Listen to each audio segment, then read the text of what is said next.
Welcome to the Space Marketing Podcast, where we explore the marketing principles, strategies, and tactics through the lens of space.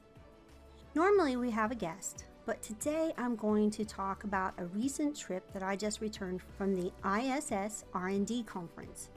ISS is the International Space Station.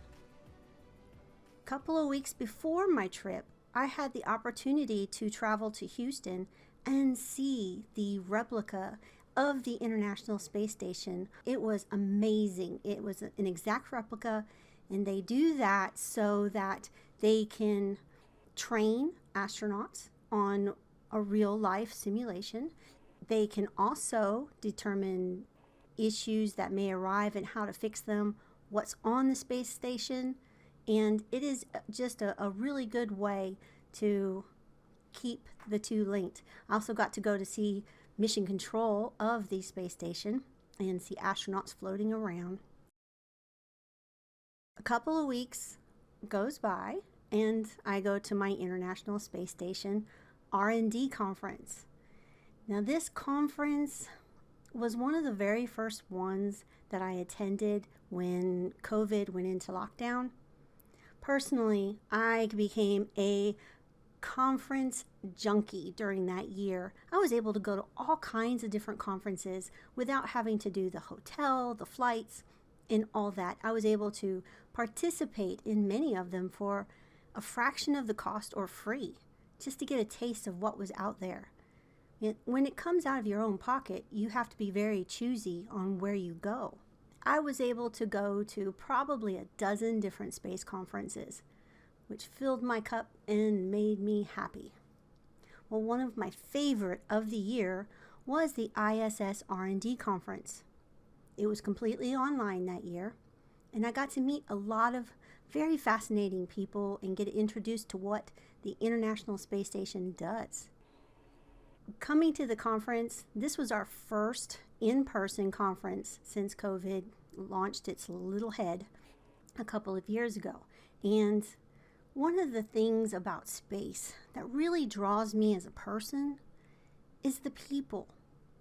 These are not your average people that go to a job and just to make a living and exist. These are all individuals that have chosen space because they love space. They love what it can do. They love the challenge. They love taking care of their planet. These are an amazing bunch of people, and I love to be around them. I met some of the nicest people when I was there at the conference last week. So let's talk about what the ISS actually does. What is it? Well, it's a space station, and it started with its first segment went up to space in November of 1998. The first crew came up to live on the space station in November of 2000. It is now 2022. For 22 years, we have had somebody living above our heads. One of the things that the ISS concentrates on is developing research.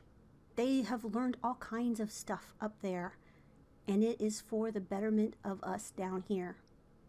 When you hear people saying, well, we've got to take care of things down here, they just have no idea how much of our everyday life and our health and our planet's health have come from space.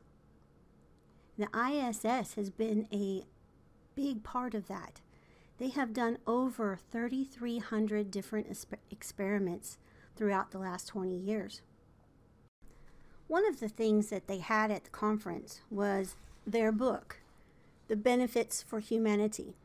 And this is a great example of all of the things that just this particular entity has been able to accomplish throughout the last 20 years that have a lot to do with how we live. You can get this particular book online free, and I will have the address in my show notes.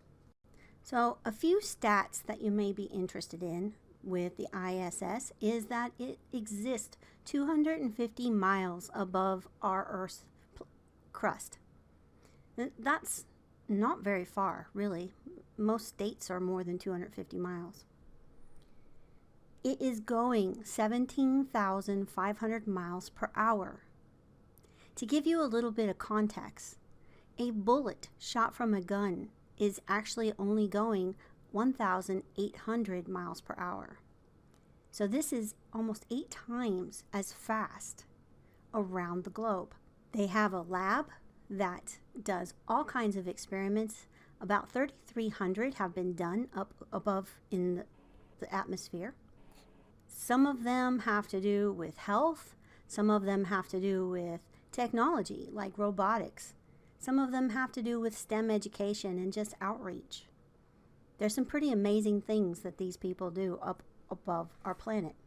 Why should we care? Now, one main reason is that if we don't care, we won't survive. And there's a couple of reasons for that. The ISS is a miniature ecosystem that cleans air, cleans water, and is critical for the survival of those who live up there. Now, that technology, when it comes to air purification and water purification, can be taken down here to help us save our planet. If we learn how to clean water to the point that urine is drinkable, it's actually cleaner to drink the recycled water up on the space station than it is down here. That technology comes down here and helps us breathe cleaner, helps us drink potable water. It is so critical to have an ecosystem built that we need to learn how to survive in order to develop technologies that can be brought down to Earth so that the Earth's ecosystem can survive. That's number one, especially for me. Hang on to your boosters. We'll be right back. This podcast is a companion to the Space Marketing book series. The first book, Space Marketing, Competing in the New Commercial Space Industry, can be found on Amazon and Audible, as well as other participating venues. Each podcast episode will have an audio and video version. The video versions will include bonus pictures and videos from today.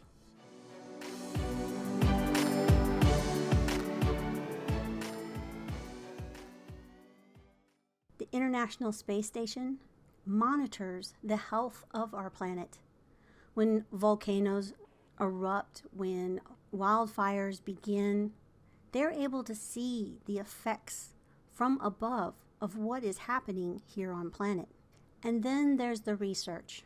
Oh my goodness, does that impact us in ways that we have no idea. I'm going to talk about a few of those different research projects here in a second. Why should we care?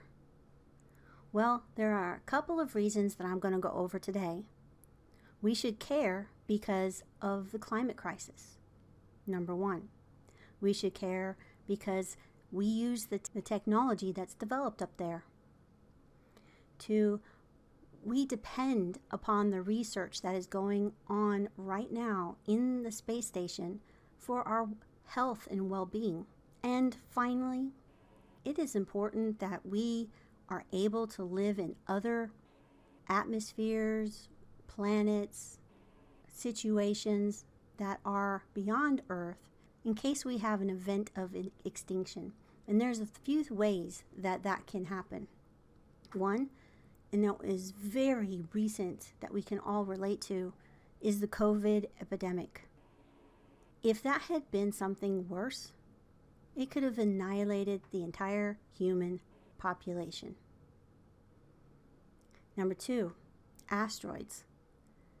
Dinosaurs are said to have been made extinct based off of an asteroid striking the Earth.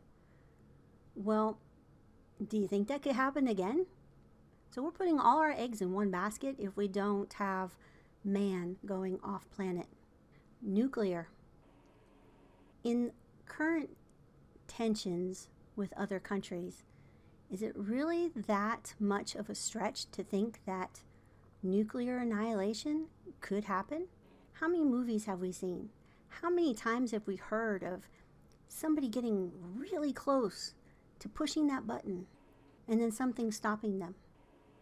In many different military plans, a nuclear option is still an option that they have and that they prepare for. And then finally, there's the climate crisis. If we do not correct our behavior in a very short period of time, our activities will take us to a point of no return. It will become increasingly difficult for our species and all the species that call this Earth home to live on a planet as it starts to go through a destructive cycle. The climate crisis is real. It could see the end of us.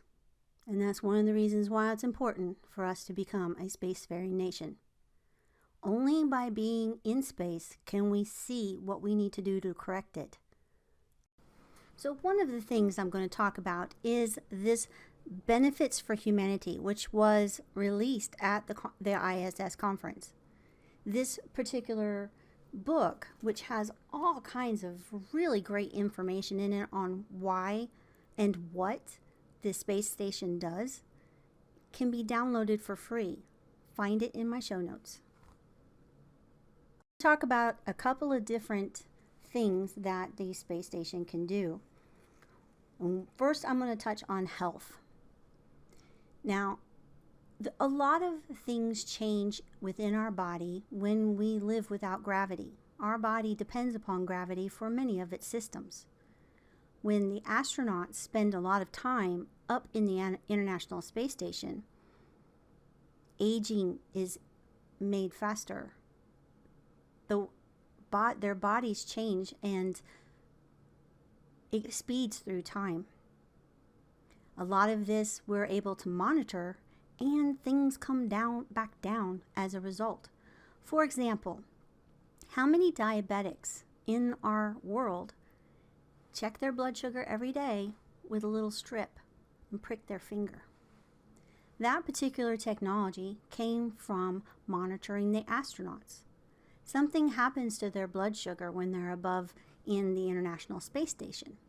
So it is critical that they keep an eye on the astronaut's sugar. Well, that particular technology has been brought back down here.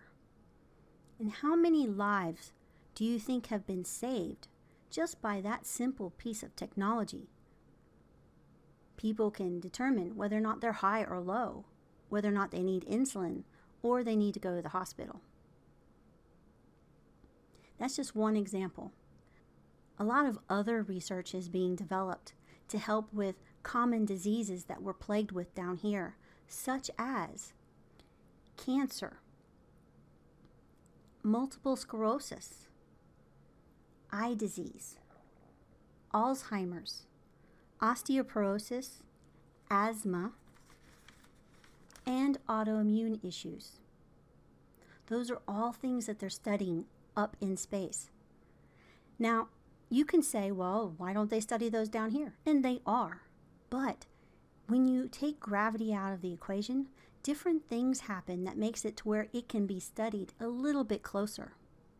For example, crystals and proteins grow into crystals that are bigger and cleaner, so we can see a little bit more of what is going on with the disease.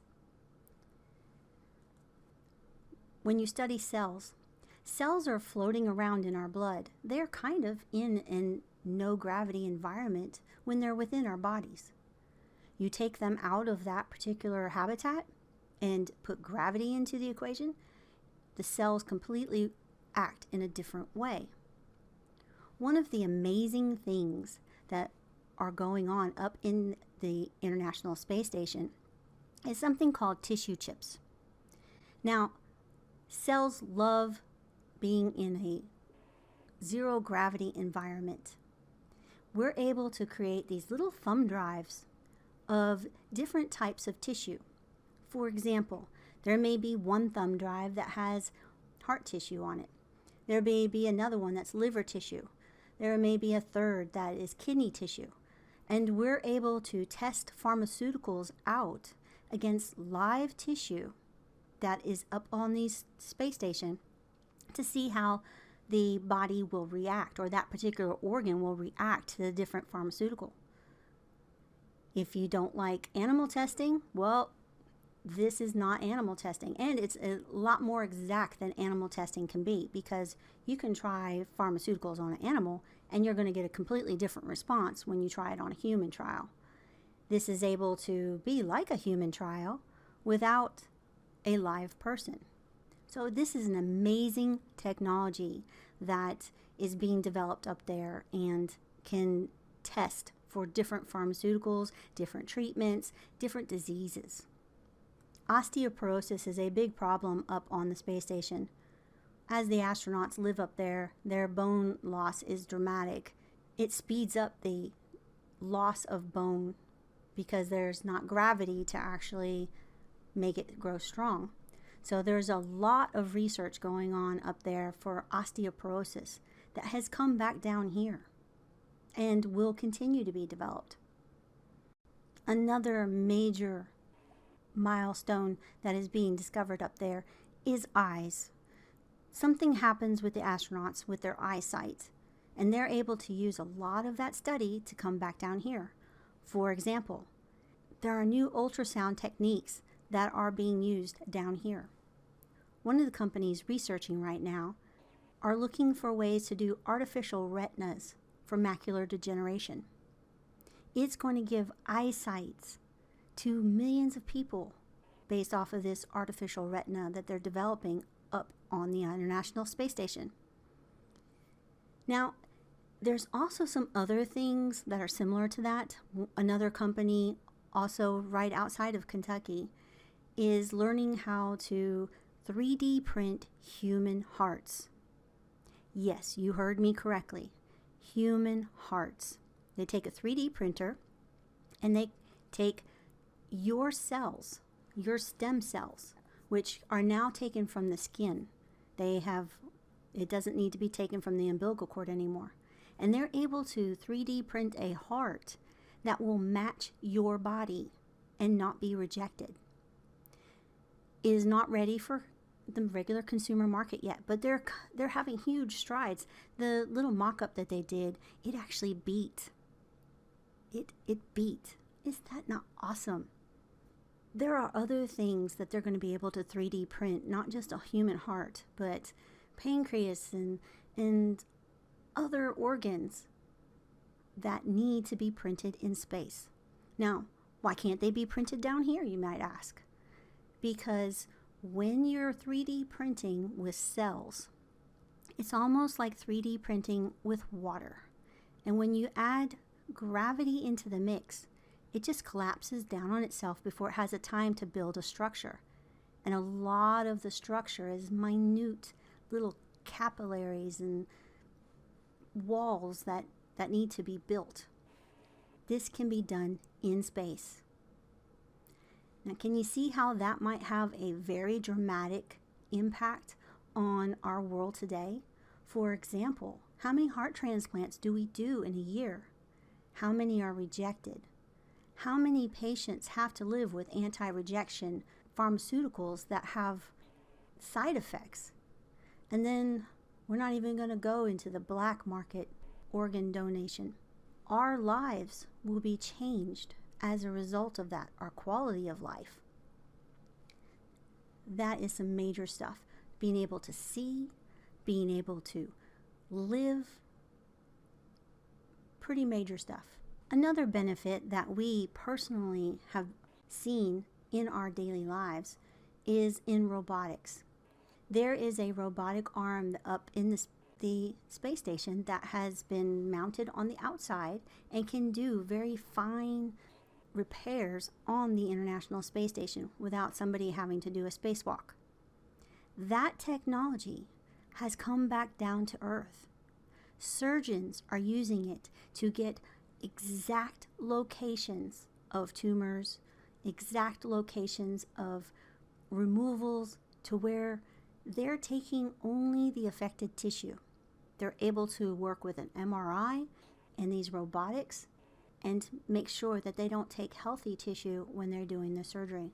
Another technology that's being developed is something called aqua membrane, and it is able to be worn by the astronauts to determine a lot of different bio situations going on in the body.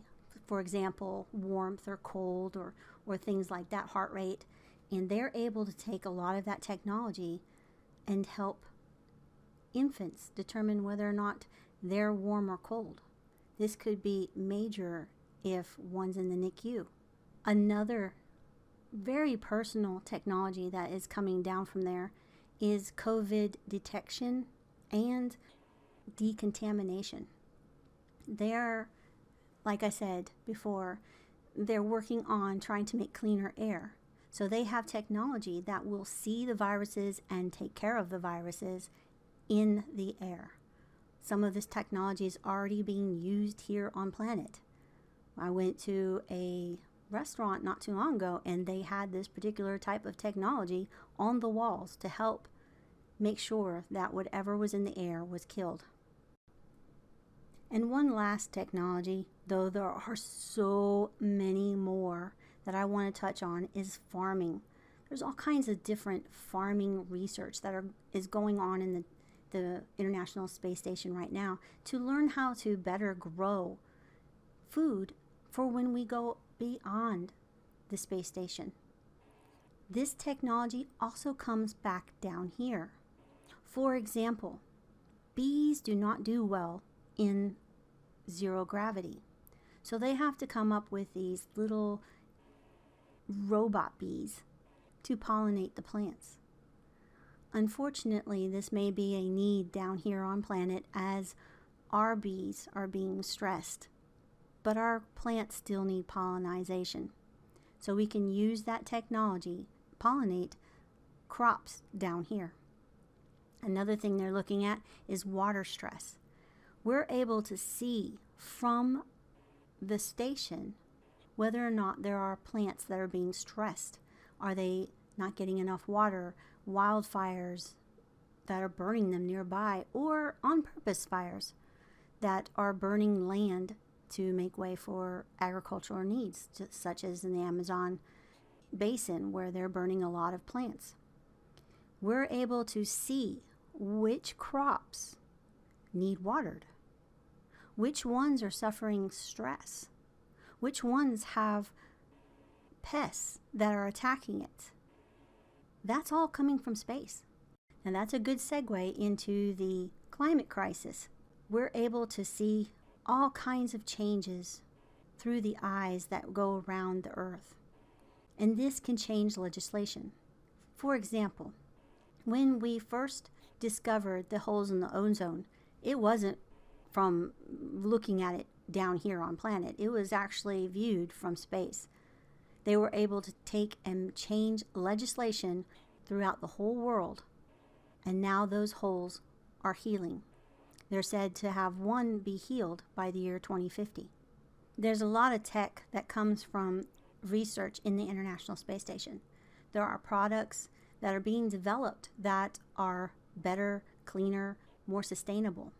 You don't have a lot of product available to you when you're up in the space station. So a lot of creativity needs to happen before it ever gets to that place. Weight, strength, all that comes into play when developing what goes up into the space station. Some of the technology that has been discovered up there is cleaner fiber optics. The crystals are cleaner and bigger in the fiber optic cable. There's a lot of noise that happens when you add gravity into the situation. 3D printing is being developed at a mind-blowing rate. They are looking at ways to 3D print in space. Now, of course, you don't have gravity in the situation, so it changes how printing gets made. Once we can master the printing, then we can create things as we go through our journeys beyond planet. But a lot of that printing is happening down here on Earth and is benefiting our planet here. For example, jet engines are now 3D printed, instead of forged. That takes a lot less energy and a lot less pollution, so the footprint is a lot smaller. It creates metals that are lighter, so it doesn't burn as much fuel. Those are all things that are important in our moving forward through the climate crisis. These are just a few things that are being developed above our heads that are coming back down to planet that we need to know about. This is just the tip of the iceberg. So I recommend you read this particular book, download it, it's free, and learn for yourself what is going on, what amazing things are going on in the International Space Station. Let's talk about the plans for the space station moving forward. Around 2015, commercialization started to become a big thing with NASA and a lot of NASA stuff. So they're looking more on commercialization of space, and that's not necessarily a bad thing. It's a lot more expensive to do a rocket, for example. During the space shuttle era, it cost about $27,000 per kilogram to take something up to lower Earth orbit. Now, through commercialization, that amount has come down to almost less than $100 per kilogram. And once the Starship comes online, I'm sure that will even drop even further. So now space is available to a lot more people to develop more things that are going to drastically change our future. The International Space Station itself is going commercial. They have already made an agreement with Axiom Space, and Axiom Space is sending up their first module, which is kind of like a major component to connect the station itself, in about 2024, 2025. This will attach, and private astronauts will be able to go up and do research that are not necessarily NASA projects. They can be from pharmaceuticals, they can be from scientists, and they don't have to be trained as astronauts in order to go and do their experiments in lower Earth orbit. As the years progress, they will add more modules to this Axiom part of the space station. And then once 2030 hits, it will detach itself as a free flyer and become its own station. And then the International Space Station itself will be retired at that time. There are a lot of other space stations that will be coming online before then.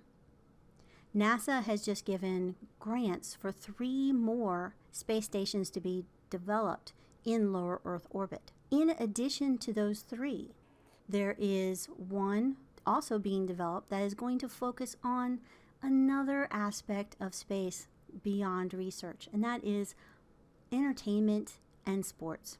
This particular space station will have a movie developed with Tom Cruise in it. It will also start space games and space entertainment. Wow, what that is going to do, I have no idea, but I'm looking forward to seeing what it does. Another space station is a hotel that's being developed where you're going to be able to go up in lower Earth orbit and stay in a nice room and look at the Earth below. Amazing.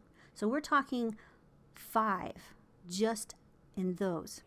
Then let's add Blue Origin and their orbital reef, which is a whole different little ecosystem of different space stations, solar panels, and Dream Chasers, which is a Boeing version of the space shuttle, which is going to be huge in docking with the International Space Station, the other space stations, and the orbital reef, and bringing those manufactured goods back down to Earth.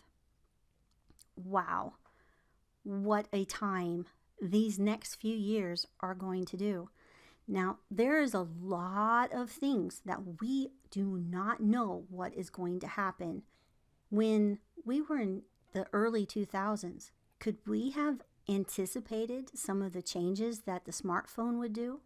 There is going to be technology that comes out of all of these things that will blow our minds and we won't see coming. This time, 10 years from now, is going to be a dramatically different place than what it is today. So, this comes to another subject that is near and dear to my heart, and that's spaceports. Spaceports are going to be critical for the infrastructure of getting goods up to and back down from space, getting tourists and astronauts and other things up and down from space. Each state, each region around the world will need to fit in an infrastructure for that. One very important aspect of what the space station does is it also offers STEM.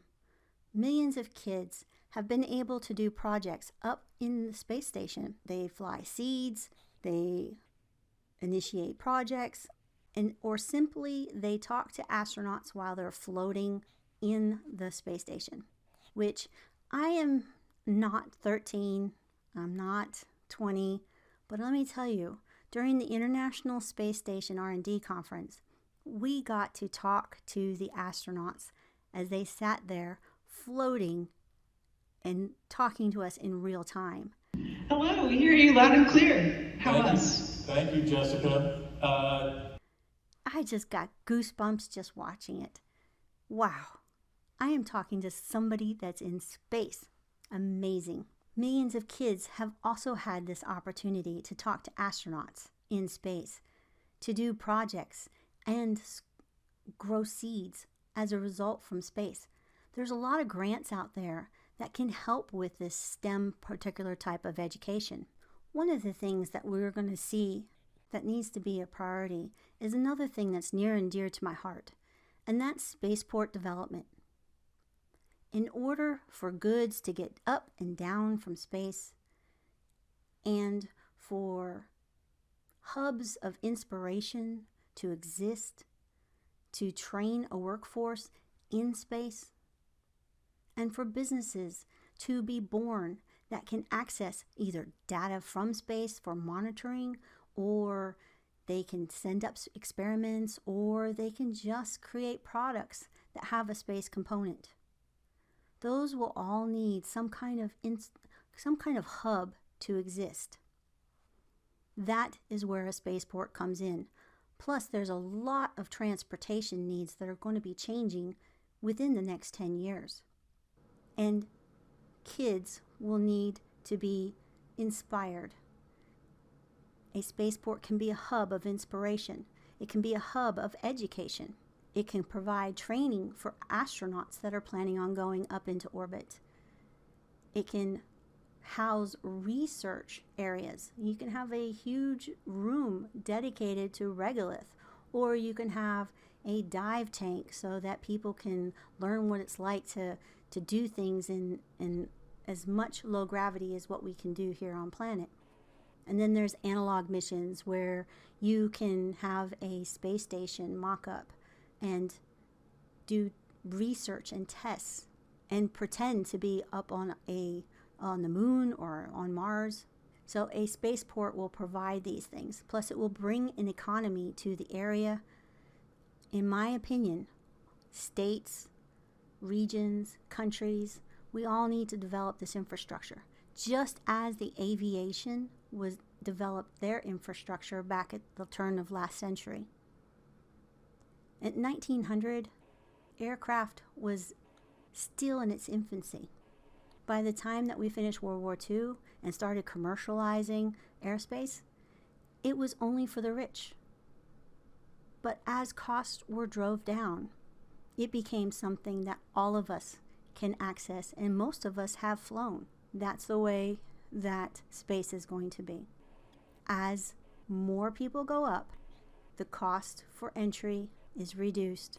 People will come up with different ways to get there cheaper, and then everybody will be able to experience looking at our Earth from above and getting the overview effect so that we can see how we have to take care of this fragile little blue marble that we see below us.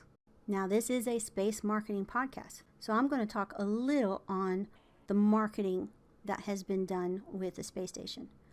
For example, this book right here is a piece of marketing. It talks about all the great stuff that they have done. Marketing is important if you want to make sure that people know about what you do. It doesn't have to be just a sales tool.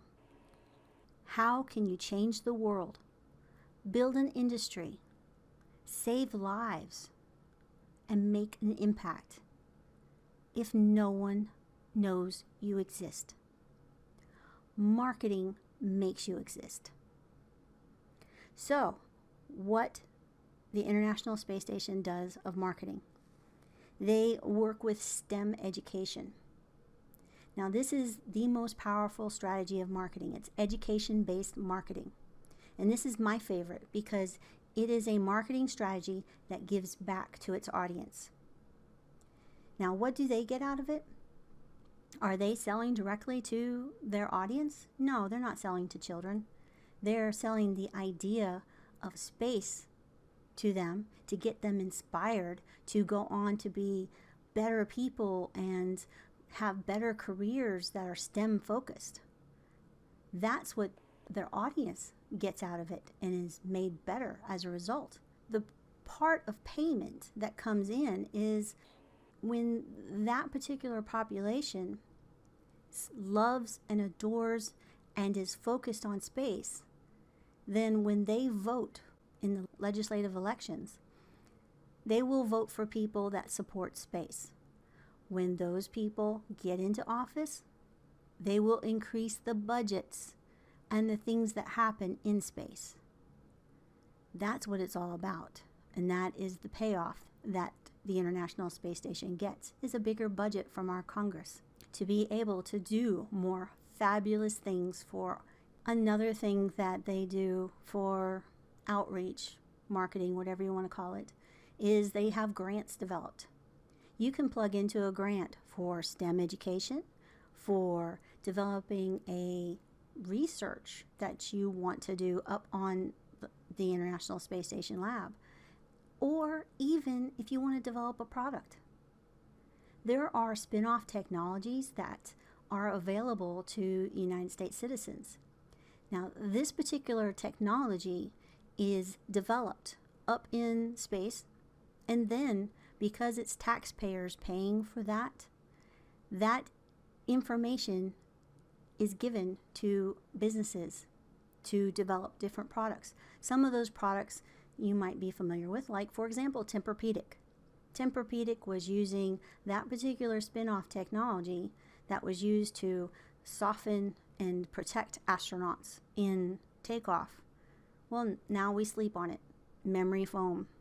Yeah, how many of us have memory foam in our shoes, in our beds, in our furniture? It's just been an amazing product. One of the important things that the International Space Station is doing is they are trying to promote an idea that the space and Earth are connected, that what goes on up in the space station impacts us down here on planet, and how important it is. They are marketing the idea that space is important. It was amazing being able to travel to the DC area and meet all these wonderful people. I got to see lectures on different technologies that are being developed. One of the new ones was cartilage being developed in orbit. Wow, I am just so excited on what the next 10 years are going to bring. And it is my pleasure to let you know just all of the cool things on its way back down to Earth. Please subscribe before you head on over to the YouTube channel for bonus footage. Links to the YouTube channel and other social media channels can be found on spacemarketingpodcast.com.